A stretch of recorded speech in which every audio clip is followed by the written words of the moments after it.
دوستی کا ذکر تو قرآن میں بھی ہے۔ قرآن میں دوستی کا ذکر آج میں آپ کو بتاتا ہوں۔ اور آج کل کے جو نوجوان یہ جو دوستیاں لگاتے ہیں نا، کہتے ہیں کہ ہم ایک دوسرے کے لیے جان بھی دے سکتے ہیں دوستی میں، ہم تو کچھ بھی کر سکتے ہیں، ہماری دوستی تو پہاڑ کی طرح مضبوط ہے۔ آج ان دوستوں کو میں یہ پیغام دینا چاہتا ہوں کہ آؤ قرآن تمہیں دوستی کے بارے میں کیا کہتا ہے۔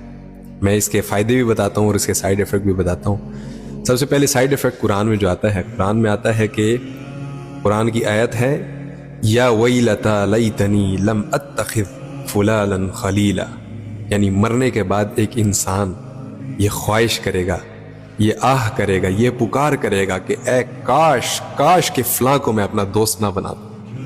یہ پتہ ہے مرنے کے بعد یہ شخص یہ کیوں کہہ رہا ہوگا کہ فلاں کو میں اپنا دوست نہ بناتا؟ کیونکہ اس وقت وہ شخص جس عذاب کے اندر مبتلا ہوگا نا، وہ اپنے دوستوں کی وجہ سے مبتلا ہوگا۔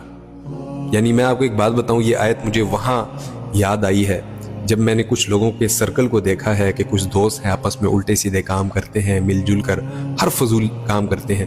انہی میں سے جب ایک لڑکا فوت ہو جاتا ہے تو باقی جو لڑکے ہیں وہ تو دنیا میں رہ جاتے ہیں۔ تو میں اکثر سوچتا ہوں کہ شاید یہ جو رہ گئے یہ تو توبہ بھی کر لیں گے، لیکن یہ جو فوت ہو گیا ہے، کیا یہ اس وقت اپنی قبر میں یہ کہہ رہا ہوگا کہ اے کاش کہ میں فلاں کو اپنا دوست نہ بناتا؟ اللہ اکبر۔ یہ صرف میں اپنی سوچ کی بات کر رہا ہوں، باقی اللہ غفور الرحیم ہے، غیب کے حال اللہ جانتا ہے۔ لیکن صرف قرآن کی آیت مجھے یاد آتی تھی کہ وہ جو دوست اپنے دوست کو پکار کر کہے گا، اپنے دوستوں کو ملامت کرے گا کہ کاش میں فلاں کو اپنا دوست نہ بناتا، تو بھی تو آخر ایسے ہی دوست ہوں گے نا۔ مجھے ایک شعر یاد آیا ہے کہ خود تو ڈوبے ہیں تمہیں بھی ساتھ لے ڈوبیں گے صنم۔ تو کچھ دوست یہ والا کردار ادا کرتے ہیں کہ خود بھی جہنم کی طرف جا رہے ہوتے ہیں اور اپنے دوستوں کو بھی گھسیٹ کر لے کر جا رہے ہوتے ہیں کہ آؤ چلو جہنم چلیں۔ اللہ اکبر، لا الہ الا اللہ۔ اب میں آپ کو بتاتا ہوں کہ ہمیں کن لوگوں کو دوست بنانا چاہیے۔ رسول اللہ صلی اللہ علیہ وسلم سے پوچھا گیا کہ یا رسول اللہ کس شخص کو ہمیں اپنا دوست بنانا چاہیے؟ تو رسول اللہ صلی اللہ علیہ وسلم نے 3 کوالٹیز بتائیں۔ نمبر 1، اس شخص کو اپنا دوست بناؤ جس کے ساتھ بیٹھ کر تمہارے علم میں اضافہ ہو۔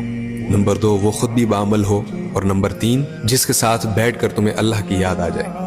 یہ 3 کوالٹیز جس شخص کے اندر موجود ہیں، وہ شخص تمہاری دوستی کے قابل ہے۔ اس بنیاد پر اگر ہم دوستی نہیں کریں گے تو اس کا پھر نقصان کیا ہوگا پتہ ہے؟ یہ بھی میں آپ کو قرآن سے بتا دیتا ہوں۔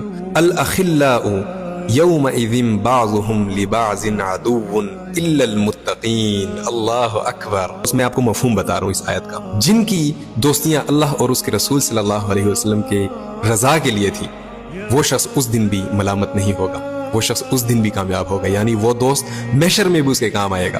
لیکن جن لوگوں نے یہ دوستیاں دنیاوی مفاد کے لیے ایک دوسرے کے ساتھ لگائی ہوئی ہے نا، یہ فانی ہے اور عین ممکن ہے کہ یہی دوست محشر میں تمہارے دشمن بن جائے۔